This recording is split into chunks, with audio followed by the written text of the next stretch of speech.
¿De ustedes está todo normal?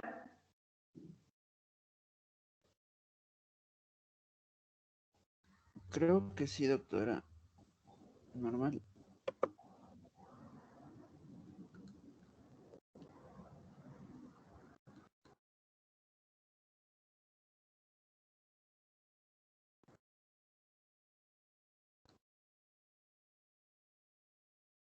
¿Ya se ve mi pantalla, chicos? Sí, doctora. Ya.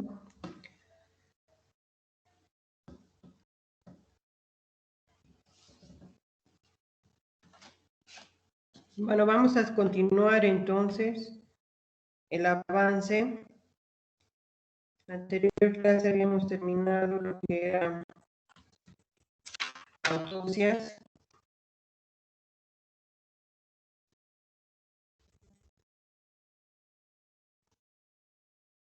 Ahora vamos a continuar para completar el tema de la tanatología. El día de hoy vamos a hacer lo que se llama exhumación y lugar del hecho. Con eso ya tuviéramos todo el temario de lo que es la tanatología. Bueno, entonces empezamos con el tema de exhumación. La exhumación, como ustedes ven ahí en la figura, es el acto de sacar un cuerpo ya enterrado, ¿no? Doctora, perdón que le interrumpa. No sé si soy solo yo, pero lo escucho muy entrecortado. A ver, el resto que diga cómo se escucha.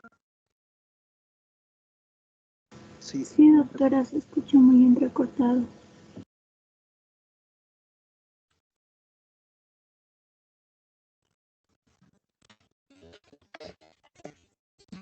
A ver.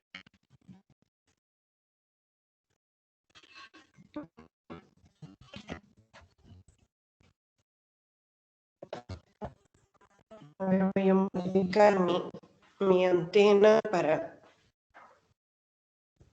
ver si mejora el audio. Ahora me escuchan mejor, ¿no? ¿Cómo vamos? Sigue igual entrecortado, doctora. Sigue entrecortado.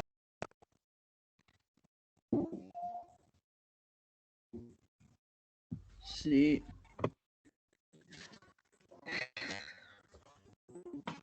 A ver, vamos a ver. Creo que es mi internet. Pero está con buenas megas. No sé por qué me escuchan entrecortado.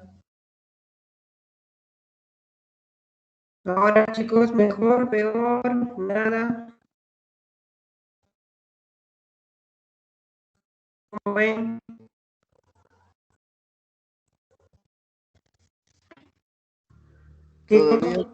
Todavía continúa medio entrecortado. Espero que vaya mejorando. Me dicen si es que no se entiende siempre mucho para que vuelva a repetir. Como les decía, el tema de exhumación se va a referir siempre al hecho de sacar un cuerpo que ya ha estado enterrado. Este tiempo que permanece enterrado es indistinto, o sea, no modifica absolutamente en nada al concepto. Puedo verlo enterrado hoy en la mañana y la orden de exhumación llegar horas más tarde. No tuviera ninguna relevancia. Podría ser en una semana, en un mes, en un año, en 10 años. ¿Ya? Entonces, la condición es que la persona ya haya estado enterrada. Ahora bien, existen todas estas cosas, no lo tienen en el texto, chicos, así que tomen nota, por favor, de la clase.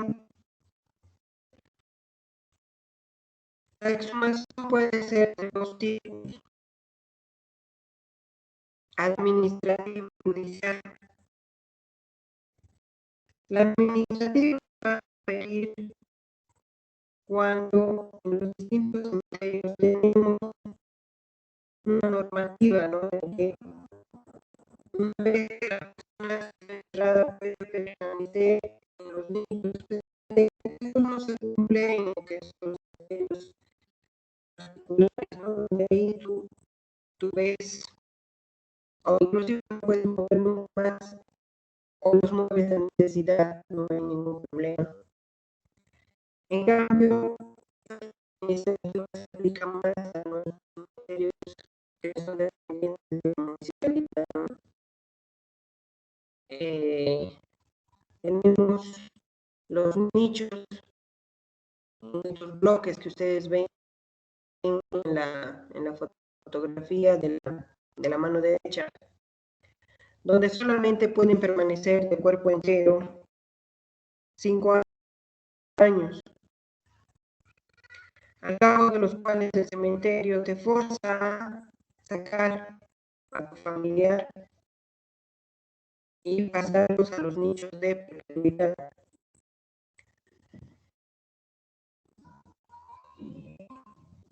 En general, a los 5 años te empiezan a notificar, ¿no? Cuando ya pasó la fecha en la cual se ha integrado y se va a cumplir los 5 años, la administración del cementerio te está notificando, indicando de que debes de apersonarte para hacer el papeleo respectivo para cambiar a tu familiar a los nichos perpetuos. En este caso, ¿qué hace el hospital? Tiene tu personal asignado, entonces el día en que se fija, ellos se acercan al nicho, lo identifican, se abre y se retira al cuerpo, ¿no? Ya habíamos visto que con las transformaciones albéricas, si es que no hemos intervenido con esta formalización, a los 5 años esperamos que esté relativamente en un estado de calendarización. En los cadáveres en los cuales se ha formalizado. Doctora, disculpe, hay momentos que no le estamos entendiendo nada. Está muy entrecortado.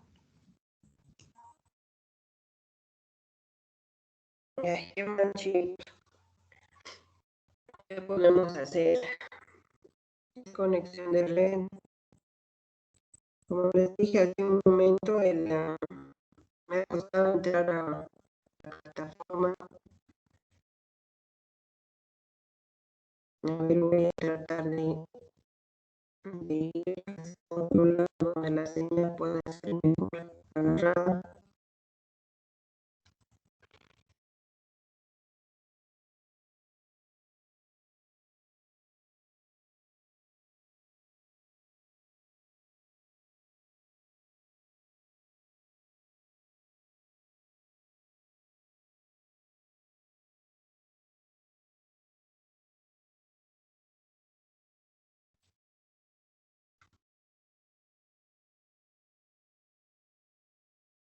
Chicos, ¿me escuchan?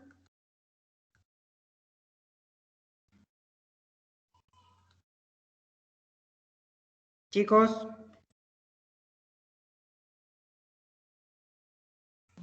Sí, Doc, se escucha. Sí, doctora. Ahí ya, ¿mejorado? ¿Mejor? De momento sí. Ya, entonces, a ver, les repito esta parte, ¿ya? La condición, como les decía, para hablar del tema de exhumación es el hecho de que la persona haya estado enterrada. No importa el tiempo, pueden ser simplemente unas horas, puede ser días, meses, años.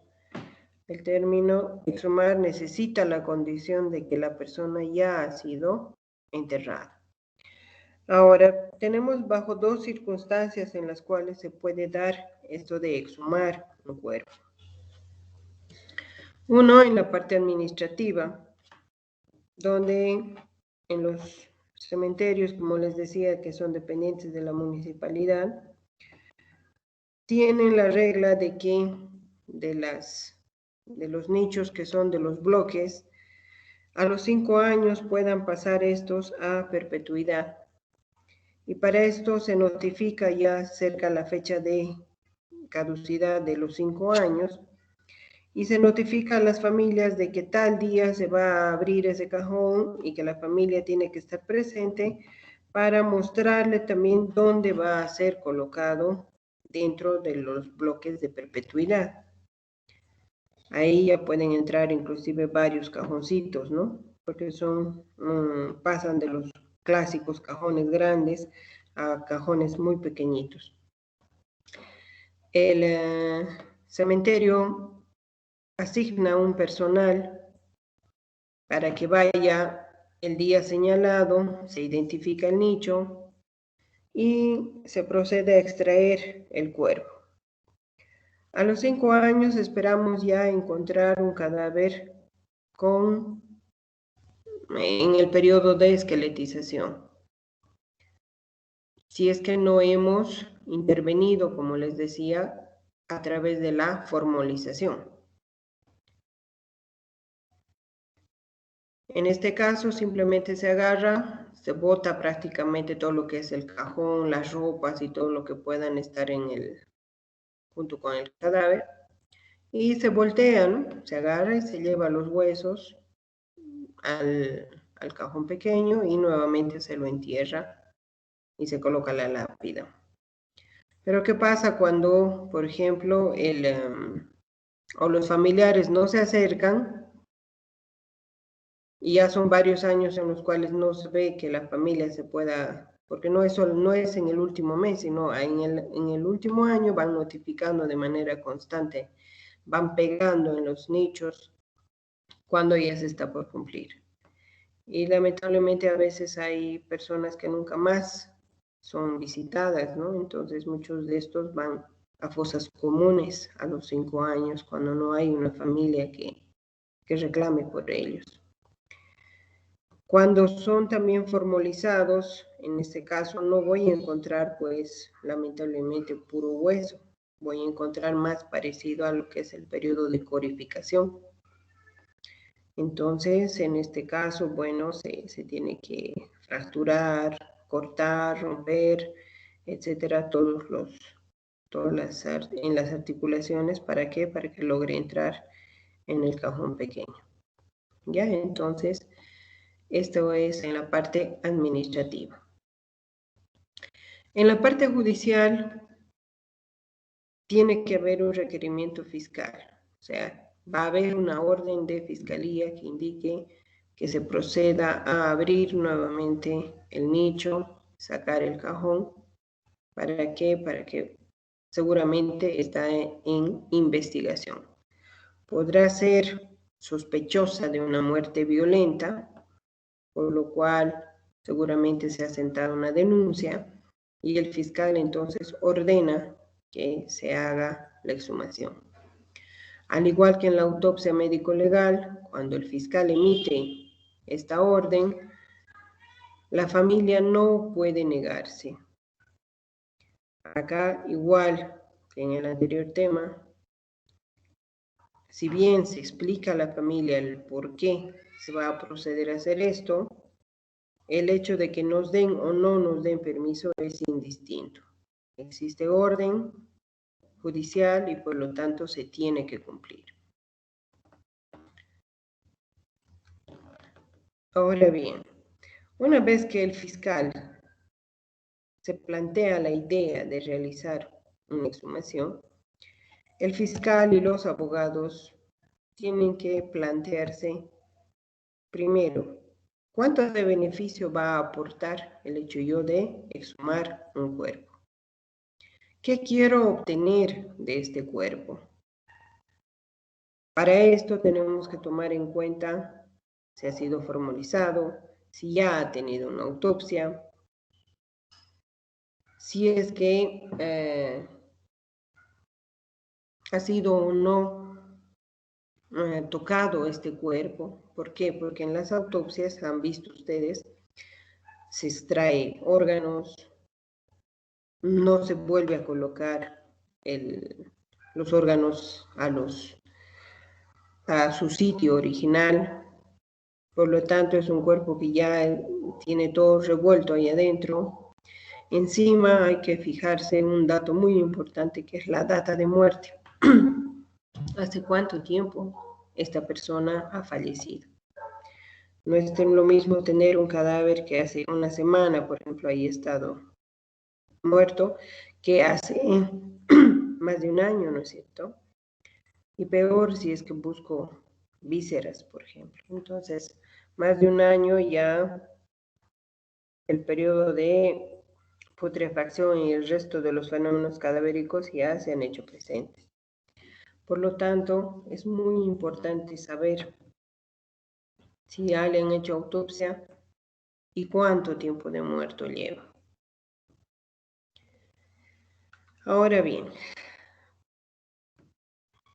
en cuanto a cómo vamos a abordar la exhumación, existen dos procedimientos. Uno, si estamos acá en los cementerios de la ciudad, podemos tener el chance de ir al cementerio, identificar el nicho, el féretro, abrirlo, corroborar que esté el cuerpo, etcétera, cerrarlo y mandarlo directamente al Instituto Forense, donde se va a proceder a hacer una autopsia como ya hemos visto. ¿Ya? El examen externo, interno, la toma de laboratorios, etc. Ahora bien, especialmente en provincia, esto no se puede hacer, no hay manera muchas veces ni siquiera de trasladar, o muchas veces con mucho trabajo llega el médico forense. A esta exhumación, ustedes tienen que recordar lo que les había dicho del consultor técnico y de los peritos, ¿no? Yo tengo un perito de oficio de parte y tengo que hacer una exhumación, pues yo como parte podré enviar a cualquiera de mis peritos o a mi consultor técnico. Y si quiero no voy, ¿no es cierto? Como involucrado, no a todo el mundo le gusta ir a las exhumaciones. Pero para eso tengo mi perito. Podrá ir o no en los abogados también, pero por lo general ellos van, ¿no es cierto? Para corroborar que el proceso se haya llevado dentro los marcos legales. También va a ir el fiscal, sí o sí, para darle legalidad al acto. Pero los que van a participar ahí activamente, el resto son mirones, ¿no? La familia también puede ir, pero solamente a mirar. Los que van a participar son el médico forense y los peritos, ¿no? Ya sea de una o de la otra parte. En provincia, como les decía, es más difícil trasladar los cuerpos hacia el instituto forense, por lo que muchas veces la autopsia se la tiene que realizar, la exhumación, mejor dicho, se la hace directamente en el cementerio, y la reautopsia, que sería en este caso ya, porque la exhumación es solo el hecho de sacar el cuerpo que ya ha sido enterrado. Ahora, el examen que se le va a hacer es una autopsia o una reautopsia, dependiendo del caso, ¿no? Y entonces muchas veces vamos a tener que hacer esta nueva autopsia o esta autopsia en el cementerio. Entonces muchas veces estamos frente a esto, ¿no? De que sacamos el cajón, identificamos, etcétera, y tenemos que, como peritos, una vez que se ha aceptado o se va a pedir la realización de una exhumación, como partes cada una, ya sea la acusada o la que se defiende, Se reunirá con sus abogados, con sus peritos, etcétera, para analizar cuán beneficioso va a ser para mi caso el yo realizar una exhumación. Tengo que revisar, así como nosotros tenemos nuestra historia clínica, ellos también tienen su cuaderno de investigaciones. Entonces hay que revisar todos los pormenores y ver realmente la pertinencia o no de realizar una exhumación. Si es que ha sido una muerte violenta, tendrá una hoja donde tiene su levantamiento de cadáver. Si es que se le ha hecho la autopsia, tendrá un protocolo de autopsia. Si es que ya se han realizado algunas pericias, tendremos también estas pericias. Si es que se ha realizado una autopsia, seguramente han sacado muestras para mandar al laboratorio.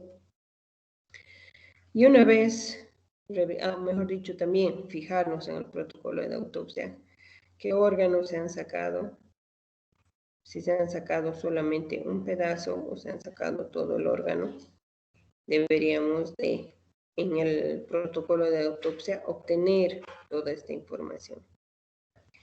Más el tiempo que ha pasado desde que la persona ha fallecido. Entonces, con todos estos datos deberíamos de sentarnos y analizar.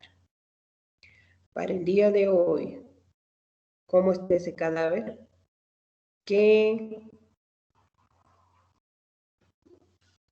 cortes, qué extracciones se le han hecho? ¿Y qué voy a obtener o qué estoy buscando encontrar también en esta exhumación?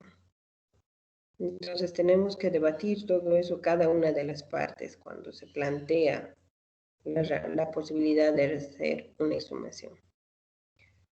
Entonces, si es que la decisión es continuar, entonces se va al cementerio y se hace lo que hace un momento les decía, ¿no? Identificar, examinar el cuerpo y llevarlo al Instituto Forense si es que estamos en la ciudad.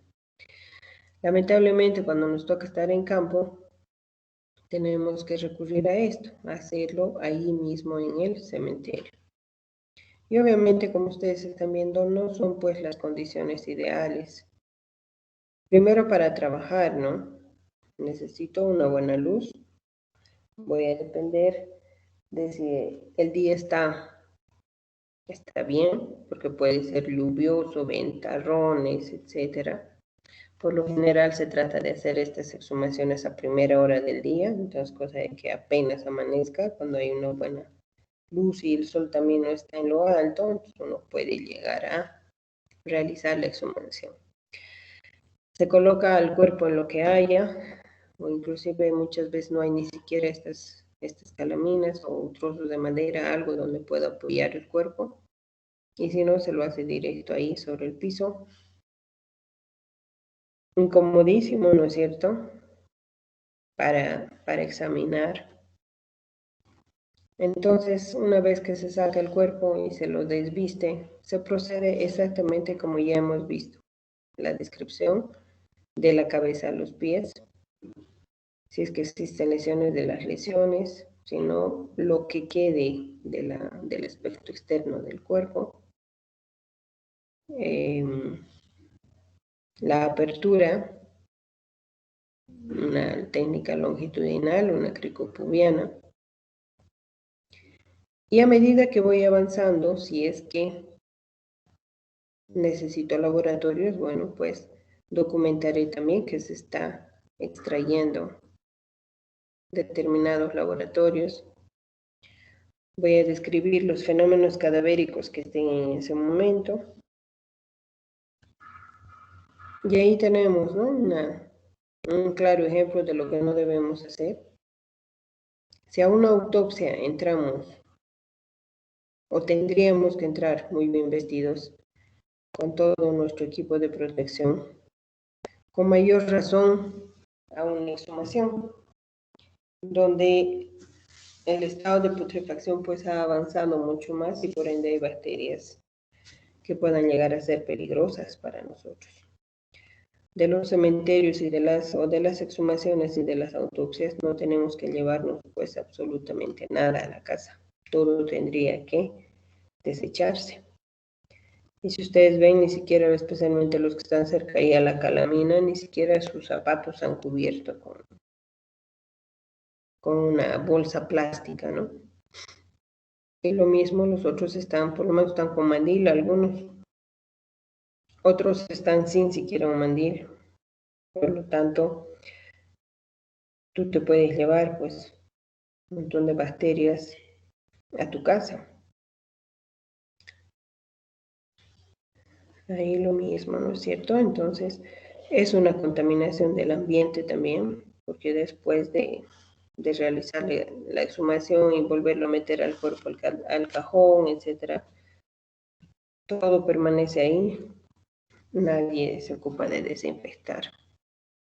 Entonces, nuevamente tenemos que proceder a cerrarlo y sacar las muestras respectivas, documentar porque hay que volver a hacer un nuevo protocolo de autopsia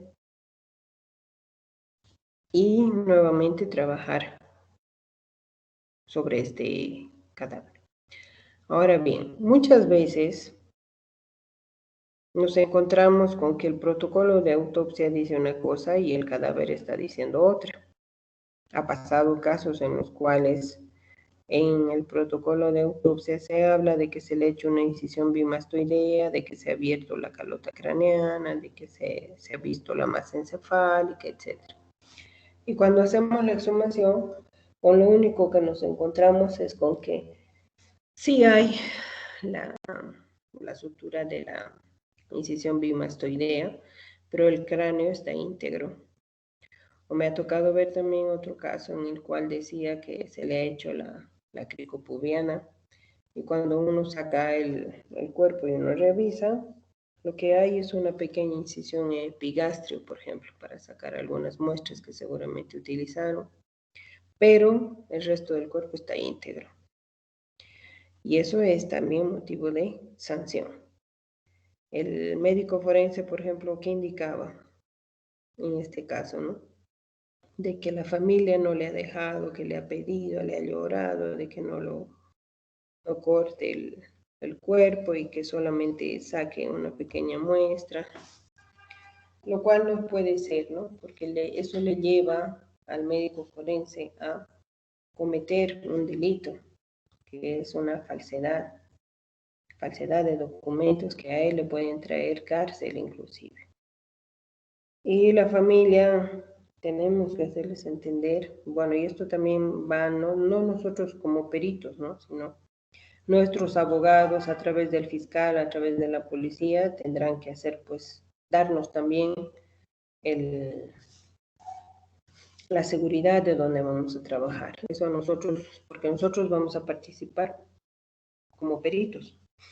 Y los que nos tienen que ayudar en estos otros aspectos son pues la policía, el fiscal y nuestros abogados. Cuando estamos frente a las exhumaciones, por lo general, tenemos que ir a buscar tejidos que puedan haber soportado el paso del tiempo y que puedan estar relativamente preservados. Todo lo que tenga que ver con cabellos, pelos, uñas, serán usados, ¿no? Todo con hueso, uñas, dientes, cabellos. Los órganos que mejor se preservan, ya les había dicho, en las mujeres es el útero y en los varones la próstata. Toda la parte de músculos también. Y junto con eso podemos llegar a hacer todos los hisopados de todas las cavidades, ¿no? 3 hisopados por cavidad. Ahora no les voy a decir todavía para qué son esos hisopados. Cuando hagamos otros temas, ahí les voy a guiar. Ahora lo único que quiero que les quede es que por cavidad se sacan 3 hisopados. Boca, nariz, ano, vagina, en el caso de las mujeres, ¿no? Ahora bien, como en las autopsias, cuando se tiene los medios, idealmente antes de empezar una exhumación, que en este caso, como ya les dije, ¿no? Va a volver a hacer una autopsia. Entonces, para empezar esta nueva autopsia, lo ideal es también empezar con unas placas radiográficas, unas panorámicas, ¿no? De tórax, abdomen. Y si es que mi motivo del caso fuera las extremidades, bueno, de las extremidades, ¿no? O de cabeza, dependiendo del caso, porque tampoco se puede sacar todo.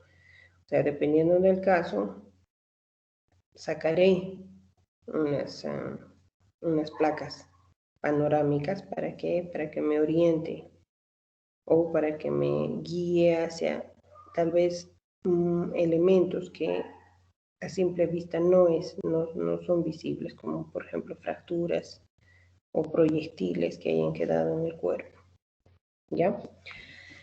Y como estoy empezando a sacar también, a medida que voy haciendo la autopsia, voy obteniendo elementos de prueba o elementos que van a ser llevados al laboratorio, etcétera, se tiene que iniciar lo que se llama la cadena de custodia.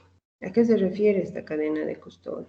Al cuidado que va a tener esa prueba una vez que se ha producido. O sea, si yo voy a sacar, ejemplo, un proyectil del cuerpo, le voy a asignar un número, qué sé yo, el número A1.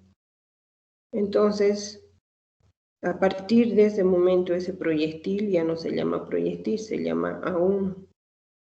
Y va a ser puesto en un sobre, va a ser llevado hacia la policía y ya sean los peritos que requieran o no para hacer sus pruebas, pueden pedir prestado, tienen que devolver, nuevamente será presentado durante el juicio oral. Entonces, todas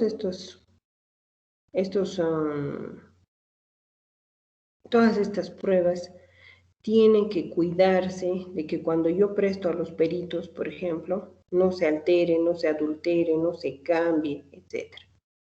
Y a ese cuidado que tengo de que la prueba no se altere es lo que se denomina la cadena de custodia. Entonces, esto igual ya hemos visto. Ahora bien, relacionado con la toma de muestras. Habíamos dicho de que todo lo que tenga que ver con huesos, uñas, dientes, músculos, cabellos, etc., serán una de las primeras cosas que voy a sacar. Pero también puedo buscar otros elementos como son contenido gástrico, siempre y cuando uno no haya sido nunca hecha una autopsia anterior o que en la autopsia anterior no se la hayan sacado el estómago y obviamente el contenido, ¿no? El contenido gástrico me sirve muy bien para buscar todo lo que son tóxicos o venenos. Por ejemplo, algún medicamento que se haya tomado, ejemplo, un diazepam, por ejemplo. ¿No es cierto? Que son en casos de suicidio, por ejemplo. O en casos de pildoreadas, ¿no? Donde les dan tanta dosis sumada con alcohol que si bien su objetivo no era matarles, pero sí le ocasionan la muerte a la persona por intoxicación.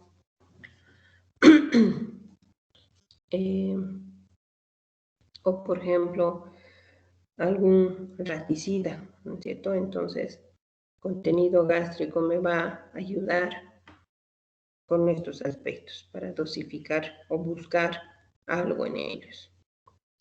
Sangre,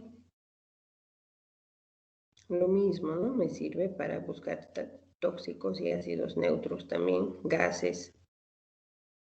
Entonces, cuando saco esto, tengo que mandarlos en un recipiente cerrado. La orina, lo mismo, ¿no? Si es que en la primera autopsia no han cerrado esa vejiga, porque hemos visto, ¿no es cierto?, se abre la vejiga, o también, con suerte, pudieron haber simplemente pinchado con una jeringa y aspirado la orina. Entonces, con suerte vamos a encontrar nuevamente, cuando hagamos esta autopsia, la nueva autopsia, podemos encontrar una vejiga íntegra y tal vez con algo de orina, ¿no?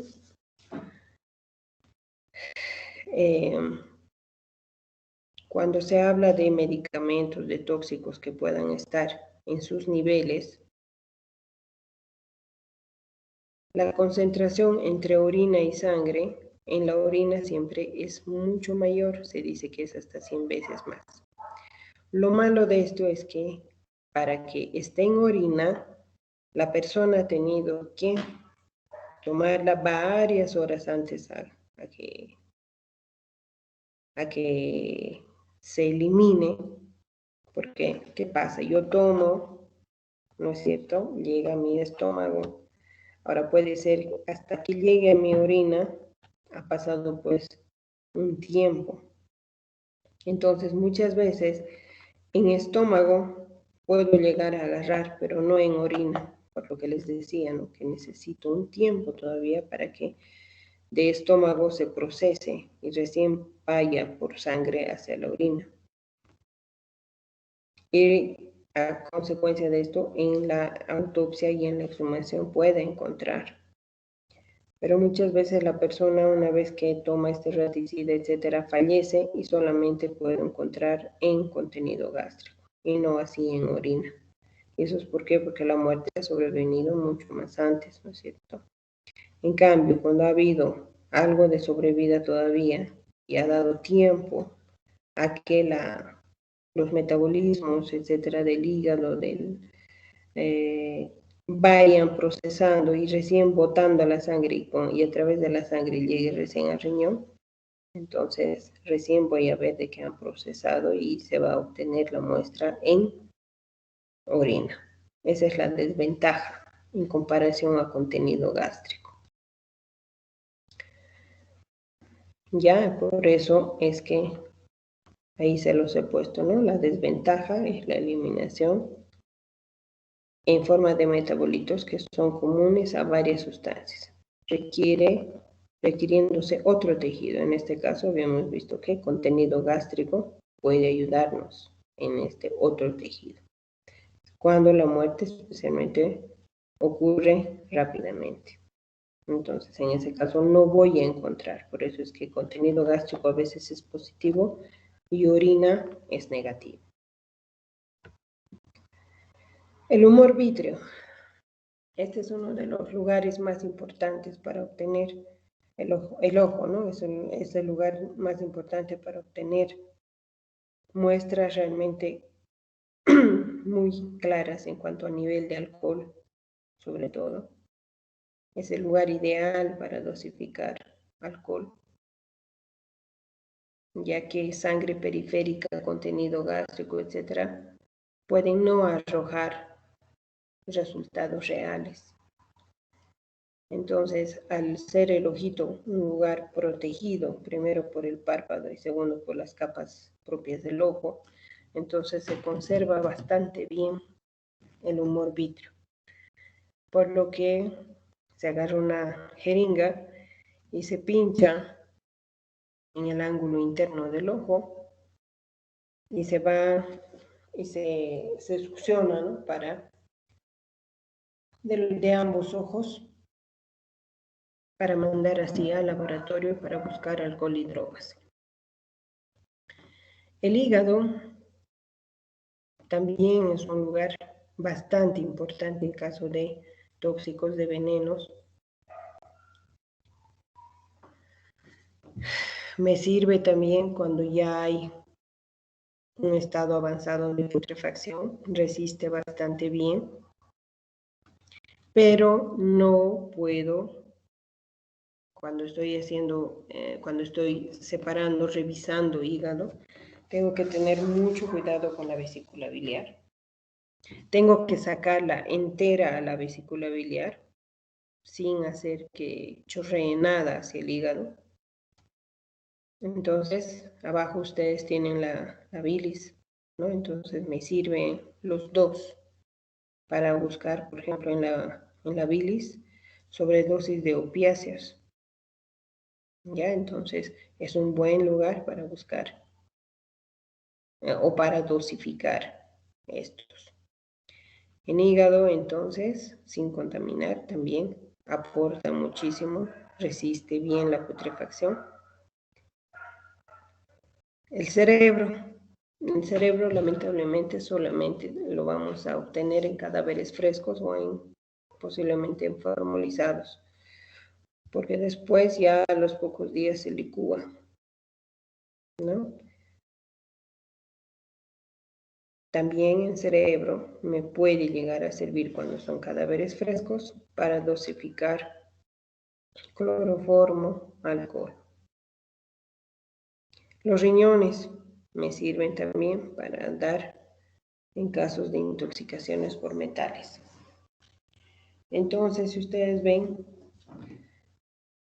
sumado a esto, según el caso, voy a también recurrir a estas otras partes y según también el estado del cadáver y según la data de muerte, ¿no? Muchas veces puedo no llegar a obtener nada de todo esto. Ahora bien, ¿cuándo voy a realizar una exhumación? En casos de sospechas de muertes violentas, entendiéndose siempre por muerte violenta a accidentes, suicidios, homicidios.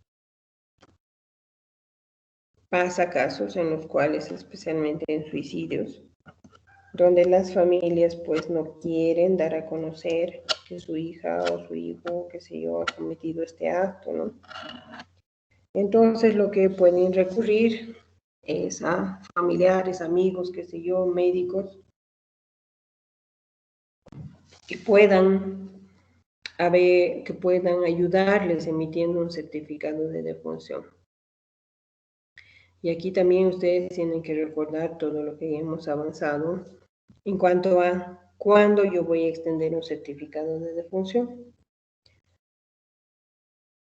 Si lo he visto durante el hospital o si ya son muchos días que no va al hospital, meses, etcétera, entonces hemos dicho que sí o sí tiene que ir a autopsia, ¿no es cierto?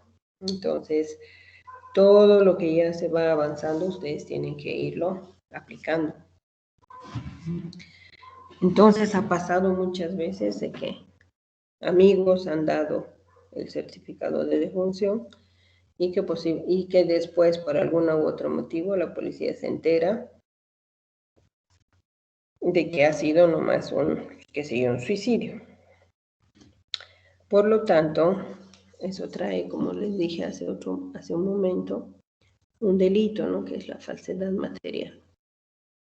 Entonces, el hecho de emitir un documento que no es cierto y encima encubrir una muerte violenta, entonces es complicarnos de gratis, ¿no? Entonces, no debemos de extender certificados de defunción que a la larga pueden acarrear investigaciones.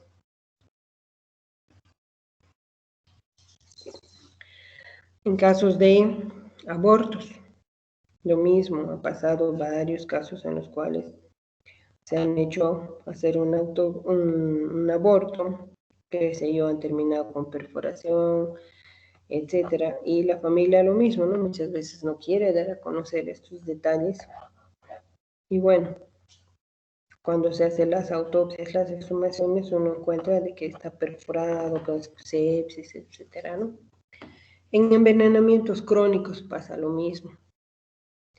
Hay casos en los cuales, por ejemplo, uno de los más usados es el cianuro.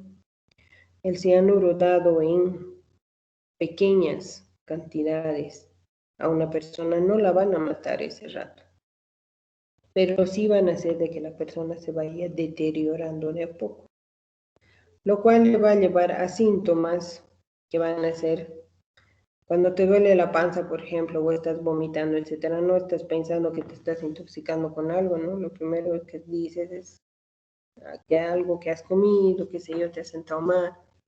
O si de a poco te vas enfermando cada vez más, tus riñones se van colapsando, tu hígado, etcétera, y a lo largo de los meses la familia, los vecinos, etcétera, ven que la persona se va decayendo, ¿no? Entonces no resulta raro que un día se muera. Y ha pasado casos en los cuales algún familiar se ha enterado de que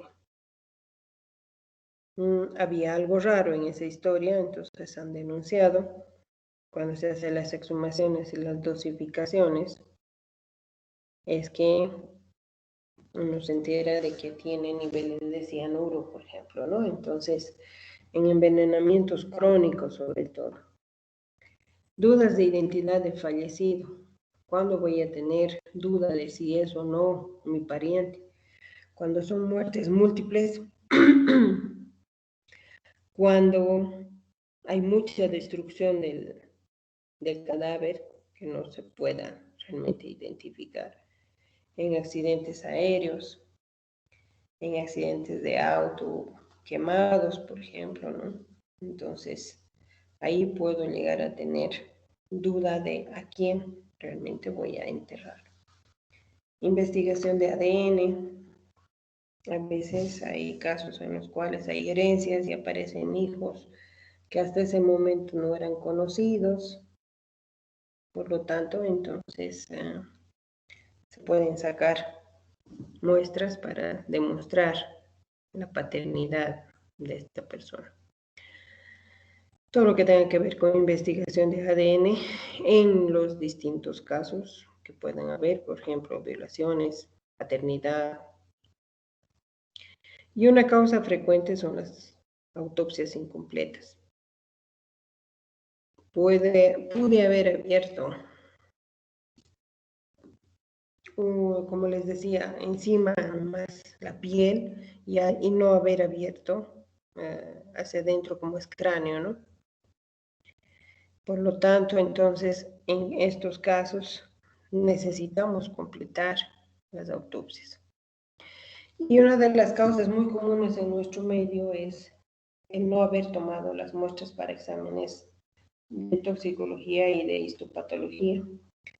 Y como les había comentado cuando hemos hecho autopsia,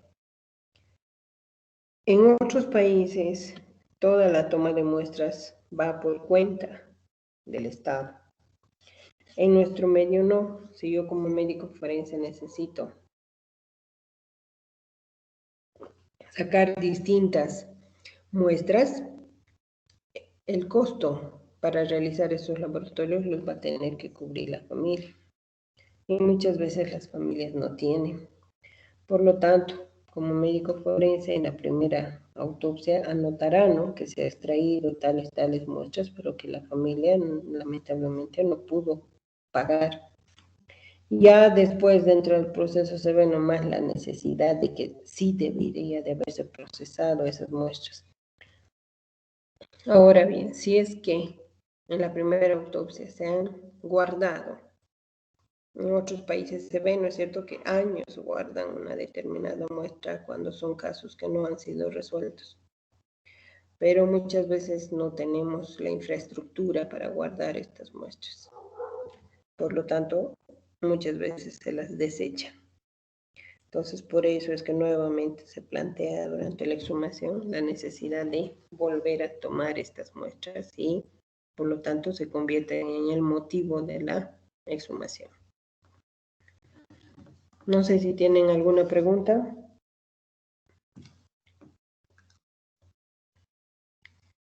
¿Está entendido, chicos?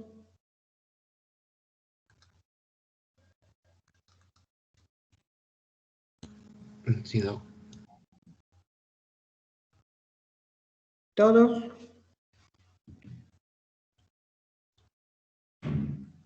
Sí, sí, no, se entendió.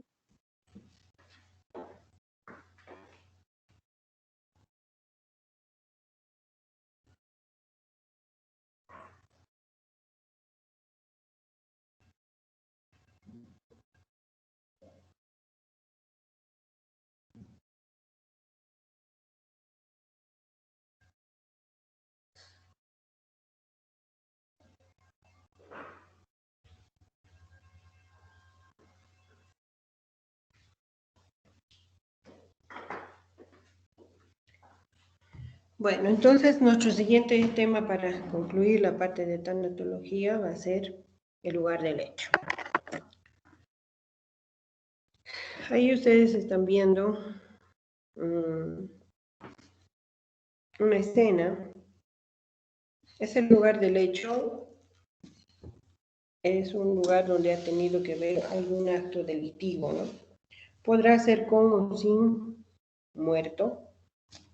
Por ejemplo, a veces entran a robar, ¿no es cierto?, en la noche y en las tiendas, sobre todo esta última época que hemos tenido tanto ola de robos. Entonces, han robado, han destrozado, hay cosas y se han salido.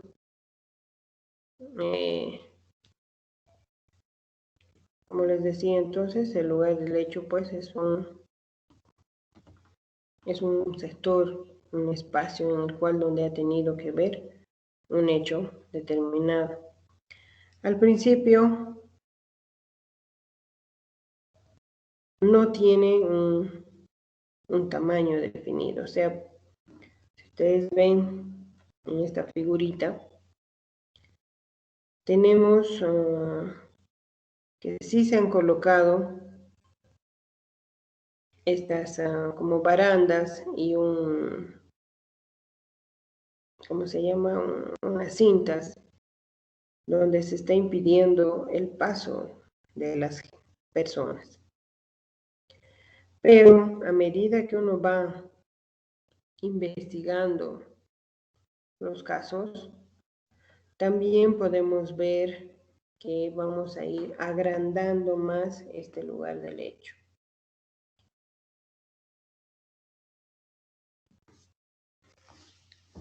Van a participar personas en las cuales unas van a ir a evitar que la gente entre, otras se van a ocupar de levantar las pruebas, ¿no es cierto? Ahora, cuando hay una persona ahí, nuestra prioridad siempre va a ser esa persona, determinar si está con vida o no. Si está con vida, el hecho de revisar, buscar pruebas, etcétera, queda en un segundo plano. Siempre se da prioridad a la vida. Si es que está la persona muerta, bueno, entonces en ese caso tenemos que acordonar, evitar que la gente entre y tu mismo personal, ¿no?, contamine el lugar. Al igual que la autopsia, el abordaje del lugar del hecho tiene que ser completo, metódico, ilustrado. Tengo que revisar todo. Vamos a ver que existen distintos métodos para abordar y sobre todo tengo que documentar. Idealmente es un video, pero si no, por lo menos fotografía. Pero no la fotografía del celular, ya les había dicho, tiene que ser cámara que pueda tener el revelado, ¿no?, como las de antes. El lugar del hecho puede ser abierto o cerrado. Se denomina cerrado aquel que por ejemplo es como una casa, tiene paredes y techo y una puerta. Entonces será pues una casa, una habitación, un edificio, etcétera, ¿no?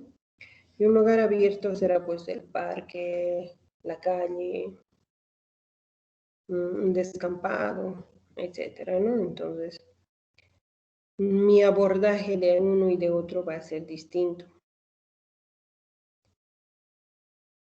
En este lugar también se van a empezar a recolectar pruebas y se tiene que iniciar lo que ya habíamos visto, la cadena de custodia. Un dato muy importante es que solo tiene que ingresar personal especializado. Por ejemplo,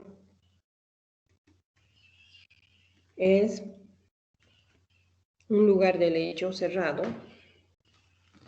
Aparentemente es un lugar donde se vendían o se vende comida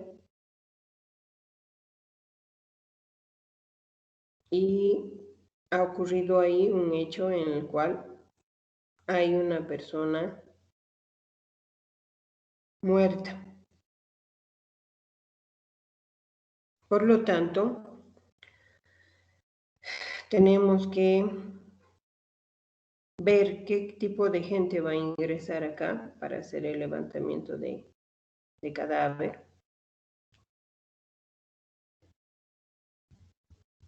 Y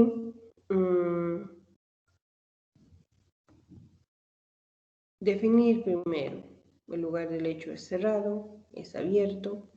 En este caso ustedes ahí están viendo es cerrado. En este caso es abierto. En un primer abordaje, la gente que va a ir a buscar ahí encontrará algunas pruebas. Por lo tanto, en ese caso se irán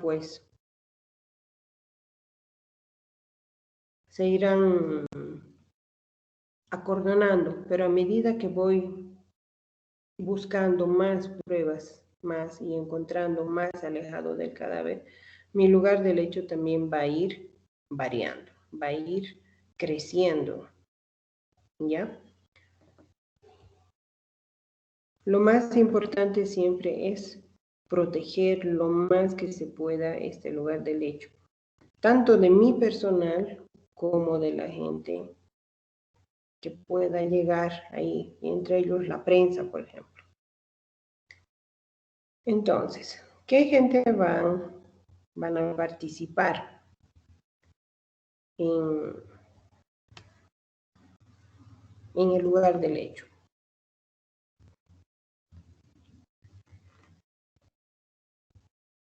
El personal está compuesto, o sea, idealmente en el exterior, por ejemplo, tienen una especie de brigada.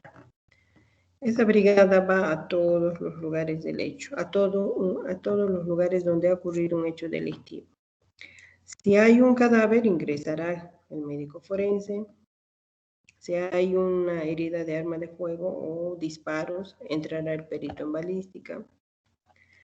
Pero por decirles, en robo donde no hay ni arma de fuego ni muerto, entonces esas dos personas no tuvieran que entrar. Entonces este equipo que se conforma, también igual que en las autopsias, debería de entrar correctamente vestido. Hay uno que está a la cabeza, que es el perito en criminalística.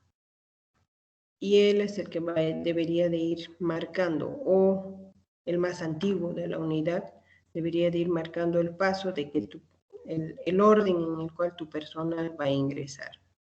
Así como ustedes están viendo en esas fotografías, por ejemplo, gente que no tiene un cubrezapatos, no tiene un gorro en la cabeza. Les había dicho de que tengo que evitar contaminar el lugar del hecho, y no solamente con las pisadas, sino también con cosas que yo pueda dejar, como por ejemplo las chicas, especialmente los cabellos. Especialmente si tenemos pelo largo, ¿no? Entonces, nunca podemos entrar con el pelo suelto y sin que esté cubierto. Dos pelos recogidos y con gorro. Las manos, sí o sí tienen que ingresar con guantes. No podemos entrar sin guantes porque automáticamente vamos a empezar a tocar cosas y yo voy a empezar a dejar mis huellas dactilares. Los zapatos, lo mismo, ¿no? Tengo que cubrirlos, ya sea con una bolsa plástica o con un cubre zapatos especial que hay. ¿Para qué? Para evitar que yo, por ejemplo, si es que hay fluidos como sangre, al pisar pueda llevar mis pisadas marcadas con sangre en todo el lugar del hecho, ¿no? Entonces, por lo tanto, voy a contaminar. Entonces, tengo que evitar también que mucha gente a la vez esté trabajando. Tiene que haber un orden y ese orden se tiene que respetar. Este caso es complementario al que ustedes han visto hace un momento de este. Entonces, en una especie de lo que nosotros llamamos una Podría ser como una especie de chichería o una de estas casitas de venta de comidas ahí improvisadas. Entonces ha ocurrido eso y eso es dentro de la habitación, ¿no? Porque fuera del localito tenemos esto, donde la misma policía está ahí caminando, tanta gente ya está ahí amontonada. Y lo que hace un momento les había dicho, ¿qué pasa si la persona, por ejemplo, le ha herido a esta persona, al cadáver que ustedes ven? Y seguramente al escapar, qué sé yo, ha dejado pues sus huellas en la tierra, ¿no es cierto? O tal vez él también pudiera haber tenido una herida que ha ido sangrando, o tal vez al escapar se le ha caído su billetera o algún papel o algo que le ayude a identificar. Pero lo que hacemos es solamente acordonar ese lugar donde ha pasado el hecho delictivo, pero afuera de la casa, afuera en la calle, etcétera, ya no hemos cuidado. Y encima la gente se amontona ahí al haber escuchado que viene la policía por alguien que ha muerto. Por tanto, entonces es un lugar totalmente contaminado, entonces, y ya no tiene razón de ser de buscar nuevas pruebas, ¿no? Y es lo que ustedes, no sé si escuchan en la radio, por ejemplo, cuando un caso desde el lugar del hecho está mal manejado, entonces son casos que por lo general o no se resuelven o están ahí años. Entonces el lugar del hecho pues es sumamente importante. Aporta muchísimo a la investigación. Puede inclusive desde la entrada aportar elementos para resolver de manera inmediata los casos. Pero lamentablemente en nuestro medio, por ejemplo, cometemos ese error, ¿no? Ahora, esta unidad, ¿cómo debería de estar formada? Deberíamos de tener gente especializada en fotografía, video, un criminalista, planimetría, un médico forense, un perito en rastros y huellas y un perito en balística. En la policía, este equipo, por lo general, en nuestro medio, son solamente policías. Nuestra policía es muy cerrada en este aspecto de dar curso, por ejemplo, a gente dentro de estas unidades que no sean policías. Lo que no pasa en el exterior también, ¿no? En el exterior muchas veces, por ejemplo, el médico forense. El médico forense no va a ser un policía, ¿no? Primero tiene una formación médica. Entonces, nuestro código sí dice que debe de haber un médico forense ahí para que él sea el encargado, el único encargado de hacer el levantamiento de cadáver. En nuestro medio no se cumple eso. Quienes hacen los levantamientos, quienes dan data de muerte y un poco del examen externo son los policías.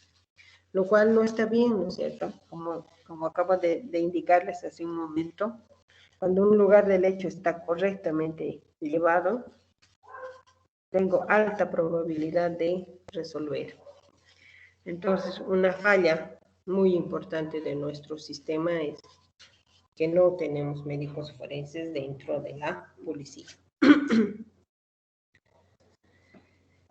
Lo mismo los criminalistas. Por lo general es una rama en licenciatura como derecho, como medicina, etcétera, que son 5 años y que está abierta a todos. Que la policía haga este curso más, obviamente mucho mejor, ¿no es cierto? Pero si yo me formo como criminalista, no me dejan trabajar en la policía, entonces voy a tener que trabajar de manera como perito externo, ¿no es cierto? Para cualquiera de estos casos.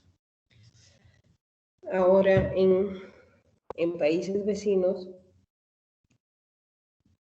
toda esta unidad va a los lugares del hecho e ingresan de manera ordenada. En nuestro medio, lamentablemente, la policía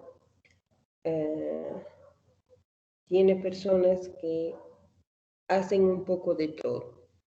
Ellos mismos hacen fotografía, ellos mismos hacen la planimetría, son 2, 3 policías que van ahí y ellos son los que hacen todo, ¿no? Entonces, si bien yo soy perito en balística, pero también voy a hacer fotografía, también voy a hacer de rastros, etcétera. ¿Por qué? Porque también nuestro sistema, lamentablemente, pues es... no tenemos mucho personal en número y 2, no tenemos los medios económicos de sustentar. 3, no capacitamos también a nuestra gente. Y si las capacitamos, ya no deberíamos de moverlas. Por ejemplo, a mí me tocó ver cuando yo estaba en la Argentina haciendo una especialidad, muchos de acá han ido de nuestras policías, han ido a formarse como peritos en balística allá en la Argentina. Y hay a nivel de técnico superior y hay a nivel de licenciatura. ¿No? Como técnico superior obviamente son más pocos años, ¿no es cierto? Y a nivel de licenciatura, entonces son más tiempo.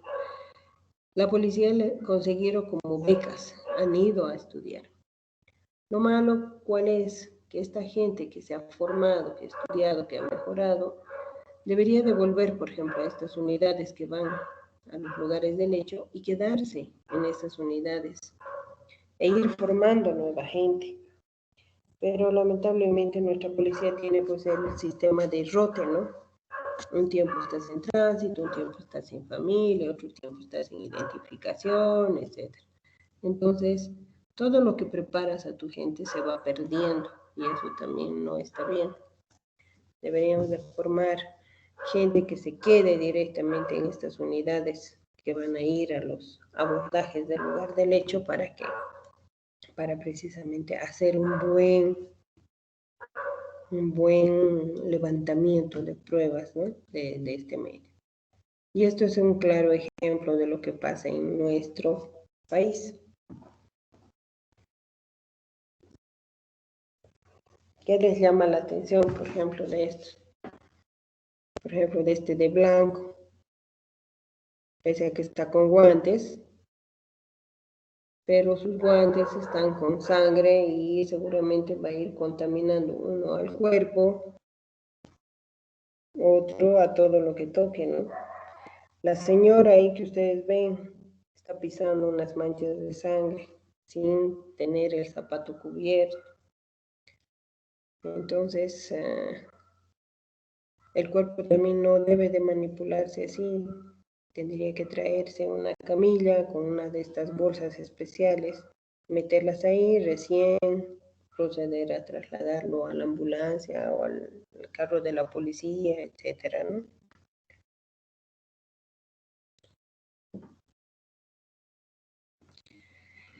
Ahora bien, habíamos dicho de que el lugar del hecho tiene que abordarse con una metodología. Entonces, primero, vamos a hacer una descripción del lugar del hecho, si es abierto o cerrado. Si es abierto, va a ir alrededor de lo que es la persona fallecida, ¿no? Describir si es accesible, inaccesible, si hay mucha planta o árboles, animales, en qué posición se lo encuentra el cuerpo, qué cosas hay en relación al cuerpo, etc. Si es un lugar abierto, o mejor dicho, cerrado, cuando, por ejemplo, estoy describiendo, describiré primero o el continente o el contenido. Por ejemplo, describiré las paredes, el techo, la puerta, etcétera, ¿no? Y luego pasaré al contenido.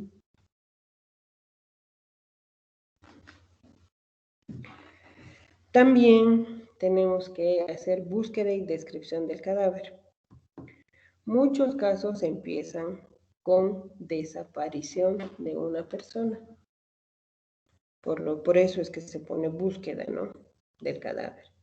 O sea, a medida que van pasando los días, a medida que van van investigándose el caso. Lamentablemente empezamos a encontrar indicios de que esta persona puede estar muerta.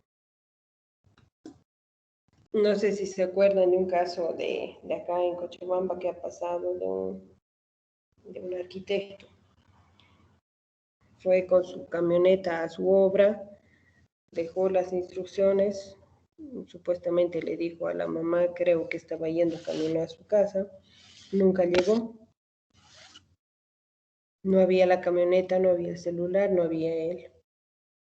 Entonces, si bien en una primera instancia es una persona desaparecida, a medida que ha ido pasando meses, entonces ya se ha vuelto ya en búsqueda del cadáver.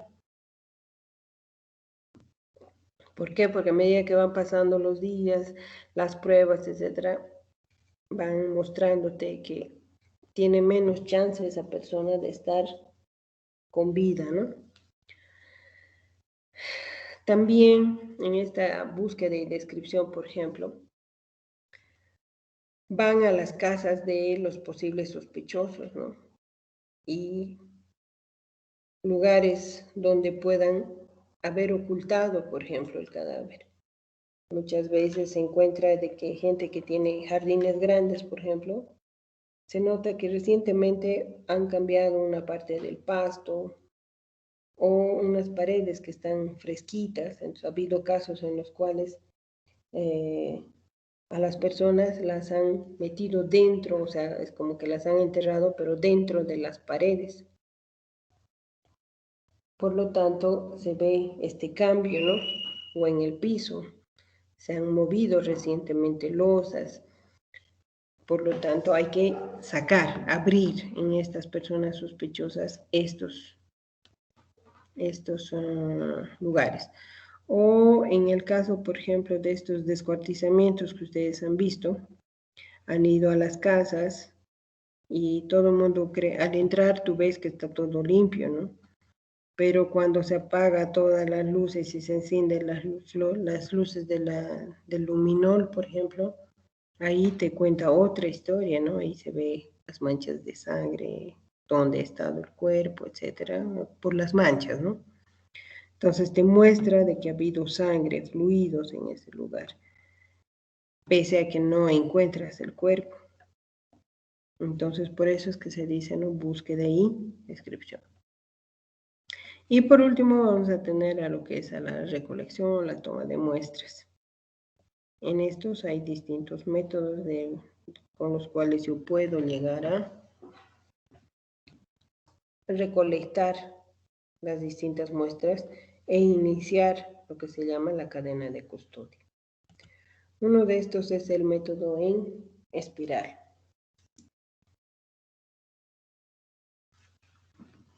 El punto central de mi levantamiento de pruebas va a ser siempre el cadáver. En el sentido de las manecillas del reloj, de afuera hacia adentro, voy a ir buscando elementos que puedan ayudarme a ubicar pruebas. Así. ¿No es cierto? Entonces, voy marcando dónde se encuentran las distintas pruebas, como en el caso que ustedes tienen, por ejemplo, pisadas, una mancha de sangre, puede ser una botella, un vaso, un cuchillo, todo eso.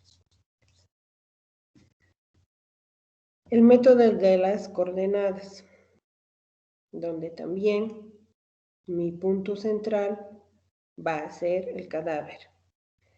Sobre el cadáver voy a trazar una línea que va a marcar mi norte y mi sur, y paralela a esta voy a sacar los elementos de prueba y las voy a unir a la línea principal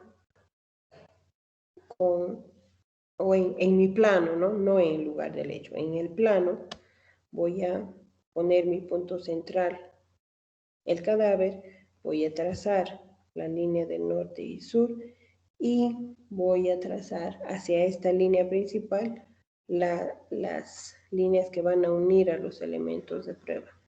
Siempre para tomar distancia. Tengo que poner distancia ahí. Del arma de fuego, por ejemplo, a la línea principal, ¿cuánto es? 1 metro, 1,5 metros, etcétera. Sangre, las sillas, etcétera. ¿Y esto es para qué? Para que cuando se esté haciendo se esté investigando esto más o menos a través de estos elementos, yo pueda saber qué es lo que ha pasado. ¿Ya? Porque por las manchas de sangre, por ejemplo, yo puedo saber en este lugar ha sido herido, por la dirección que toman las gotas de sangre, también voy a decir, por ejemplo, él ha caminado hasta aquí, o de lo que le ha disparado, por ejemplo, ha salpicado las paredes,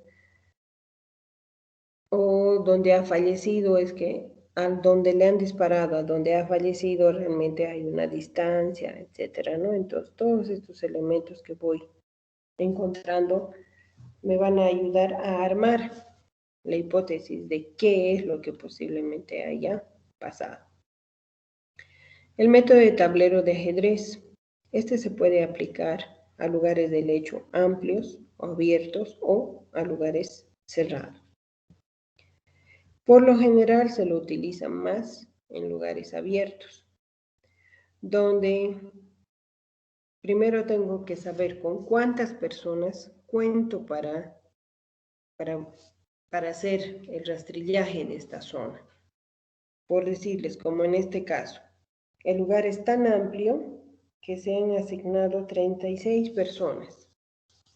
Cada persona en su cuadrado va a buscar y va a señalar con cualquiera de los métodos. Por decirles, en el 1, a mí me han asignado el cuadrante 1. En toda ese mi terreno voy a buscar. Si yo encuentro el arma de fuego, por ejemplo, ahí me lo van a anotar en el 1. Pero el resto puede ser que no haya encontrado nada. Ahora, el del número 15, por ejemplo, tal vez ha encontrado una ropa. O el número 29 ha encontrado un cuchillo. Entonces, nos arma dónde han encontrado cada uno de estos elementos, lo mismo, ¿no? Para hacer una posible hipótesis, qué es lo que ha pasado. Y lo mismo se aplica en el lugar del hecho cerrado. Pero, como les dije, es mayormente usado para lugares amplios, abiertos. También puede haber lo que se denomina el método estrellado o radiado, en el cual voy a trazar mis puntos cardinales de norte, sur, este, oeste sobre el cadáver.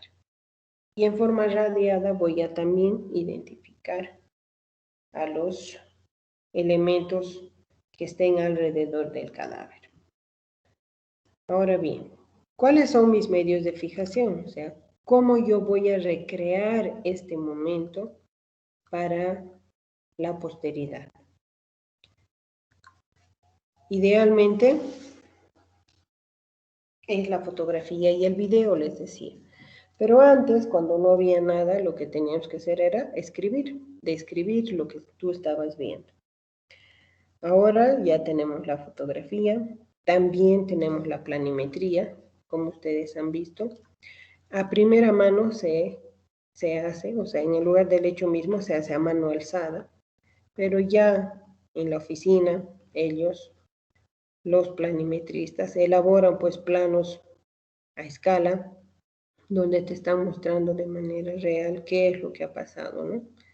Entonces ahí ustedes tienen esto. Ahí. Entonces ellos te muestran la puerta, la ventana, cuánto de tamaño tiene, cómo estaba el cuerpo, qué elementos hay, lo mismo. La fotografía, que como ya les había dicho, no es la que nosotros sacamos para los selfies o para los grupos, etcétera, no. Tiene que ser fotografías que no magnifiquen las cosas, que no den mucha luz, que te permitan trabajar de aquí a unos años, ¿no es cierto? Entonces, por lo general son gente que toma cursos sobre fotografía forense.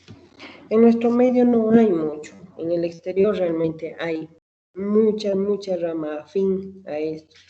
Entonces, lo mismo, una persona puede inscribirse a las universidades de la policía, por ejemplo, en Buenos Aires había una así, donde tú entrabas a estudiar técnico superior en fotografía forense. ¿No? ¿Para qué? Precisamente saber, y tú tienes que revelar, y al ir revelando, qué sé yo, si hay algo que te llama la atención, ir agrandando, etcétera, pero siempre poniendo algo que te ayude a que el tamaño, por ejemplo, no se distorsione, ¿no? ¿Qué más? En cuanto a lo que es la recolección de muestras, siempre voy a levantar lo que se pueda perder más fácilmente. Entonces, recoger todos los que son movibles. Por ejemplo, una colilla, un vaso, ¿no es cierto? Entonces, tengo que recoger primero estos elementos pequeños. Y ahí está, ¿no? Lo que les decía, a ese elemento, por ejemplo, medio metálico ahí sobre la mesa que ustedes están viendo, se le ha asignado un número. Entonces, en ese momento se está iniciando lo que es la cadena de custodia. En todos los casos, siempre es bueno buscar copas para lo que es la queiloscopía, que es el estudio de las huellas, de las huellas que dejan los labios. Siempre buscar preservativos en el basurero, en los tachos de basura del baño, de la cocina, de la casa, etc. Botellas, colillas para lo que sea ADN, chicles. Y las muestras se tienen que ir obteniendo, ¿no? Por ejemplo, si es un pedazo de sangre, de un pedazo, como es una mancha de sangre, en una sábana, por ejemplo, si puedo cortarla, me la voy a llevar así, la voy a cortar, etc. Pero si no se puede cortar, llevaré toda la pieza o también reconstituiré. Por ejemplo, puedo humedecer esa sangre que está ahí y agarro un cotonete y saco la muestra. Lo mismo vean como hacen en los cuchillos, ¿no es cierto? Ahora, si no, me llevo entero y bueno, la policía procesará en sus laboratorios. Entonces, primero siempre los objetos móviles. Segundo, tengo que ya en esta segunda etapa buscar elementos ya más precisos, una búsqueda más minuciosa, como son las fibras, los pelos, porque muchas veces queda en las manos, por ejemplo, del cadáver, algún elemento que no era propio de ese lugar. Entonces eso me está indicando de que ha sido trasladado. Y al último se sacan aquellos que necesitan un equipo especial, como por ejemplo huellas de neumáticos. ¿Ya? Entonces, para eso necesito trabajar. Incluso a veces, muchas veces se les lleva al auto entero, se lo llevan a la policía. Aspiran, por ejemplo, el auto para ver dónde. Ustedes, no sé si los que tienen auto, por ejemplo, se fijan, hasta el motor muchas veces se mete, por ejemplo, qué sé yo, las hojas de las plantas, las flores, etc. Y no es porque tú hayas estado con el capot abierto, ¿no? Sino es que el ambiente se da medios de entrar a través del viento hacia el auto. Entonces, estos elementos especiales ya se los lleva y con mucha calma, con personal especializado también, es que se empiezan a buscar más elementos de prueba.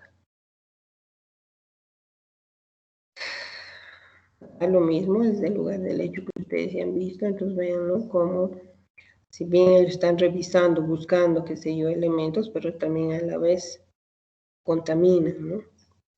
Se embolsan aquellos que no se, por ejemplo, un casco, donde siempre y cuando no esté con sangre, sí se lo puede poner en bolsas de plástico, pero aquellos que tienen fluidos tienen que ir siempre en bolsas de papel. Vean ese guante, por ejemplo, ahí a la mano derecha, igual con sangre, ¿no? Tenemos que evitar eso. O esto, han encontrado, por ejemplo, un proyectil. Entonces hay que señalar siempre para tomar la fotografía y ver el tamaño, tendría que poner, por ejemplo, al lado un bolígrafo, tendría que poner un billete, algo que me ayude a identificar un tamaño real de este elemento que está señalando. Y para terminar, lo que hace un momento les decía, ¿no? Por ejemplo, en este va a ser un elemento de prueba que en ese momento se va a colectar. Por lo tanto, se va a iniciar la cadena de custodia. ¿Qué es la cadena de custodia? Es el registro y el control que va a garantizar que esa prueba, esa evidencia, no se cambie, no se altere, no se destruya, hasta el momento en que sea presentada como una prueba. Por lo general, lo que se hace es levantar un acta, también ensobrarla, y en el sobre colocar un pequeño detalle de qué es lo que está llevando. ¿Ya? Por ejemplo, en este caso, qué sé yo, una tela blanca, aparentemente una ropa interior o pedazos de una ropa interior con unas manchas de color marrón. ¿Ya? Entonces, si yo, por ejemplo, cuando voy a ser perito, pido que se me entregue esta prueba y en vez de encontrar un pedazo de tela blanco, encuentro uno rojo con mancha marrón, entonces en ese caso no corresponde, ¿no es cierto? Entonces, cuando yo entrego, recibo, devuelvo, etcétera, tiene que comprobarse realmente que estamos hablando de la misma prueba, ¿no? Entonces, estas características grosas que van descritas en el sobre se tienen que repetir cada que esa prueba sale. Porque yo, por ejemplo, como perito, como les decía, qué sé yo, estoy buscando semen, yo tengo que hacer mi contraprueba, entonces yo me pido, hago la prueba y la parte contraria seguramente va a volver a hacer también esa prueba, o la fiscalía, etc. Entonces son pruebas que se tienen que ir constantemente hacia los peritos, pero hay que revisar que efectivamente vuelva como se les ha prestado. ¿Ya? Una vez, por ejemplo, ha sucedido un caso en el cual se prestó unas pruebas de sangre que se ha extraído, y bueno, durante la ventilación en el juicio oral, menos mal salió el dato de que era tipo A la sangre. Y cuando se dan cuenta que era A, se le pregunta, ¿no?, al supuesto sospechoso, por ejemplo, era O. Entonces esa prueba se invalida para trabajar porque cuando le sacaron era O y ahora que se está presentando en el juicio oral era un tipo A. Por lo tanto, todo lo que tenga que ver con esa prueba de sangre se invalida. ¿Por qué? Porque es una prueba que ha sido adulterada, cambiada. Por lo tanto, se anula del proceso esa prueba. Ya con eso hemos terminado este tema. No sé si tienen alguna duda, alguna pregunta. ¿Ha sido entendido?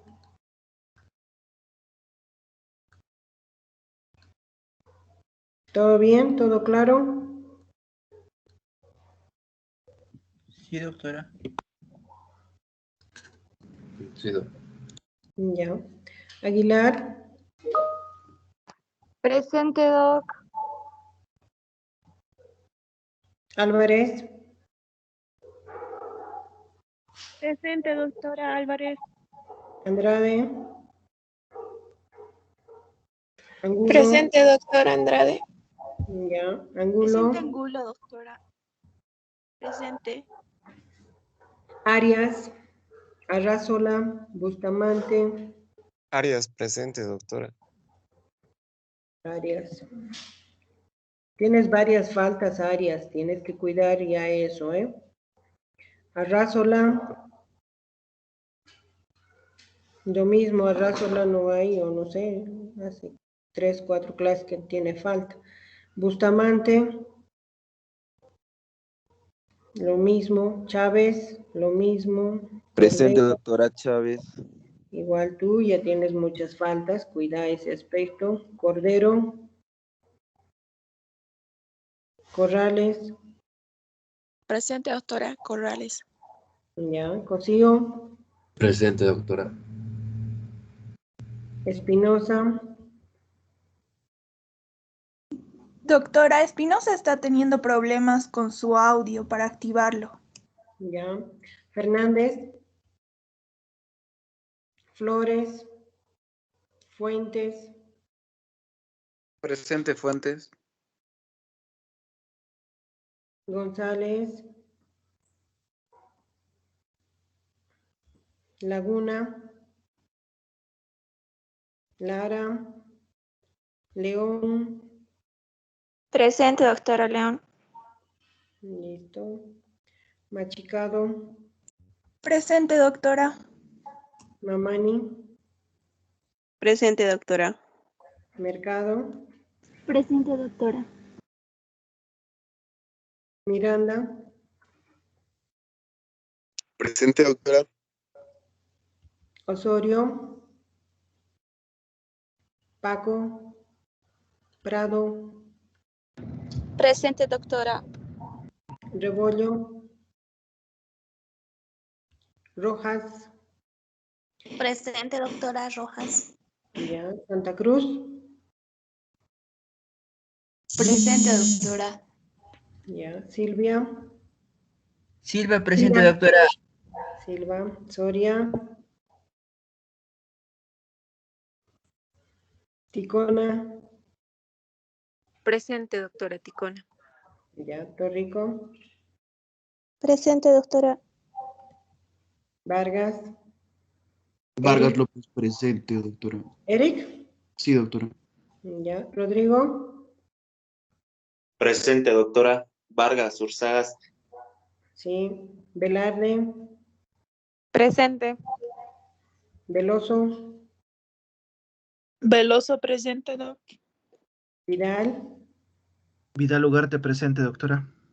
Ugarte. Ahí ya. Vidal Ugarte. Listo, chicos. Entonces, que tengan un buen fin de semana. Nos vemos el próximo sábado. Gracias, Gracias, doctora. doctora. Hasta luego, chicos. Nos vemos. Hasta luego, doc. Hasta luego.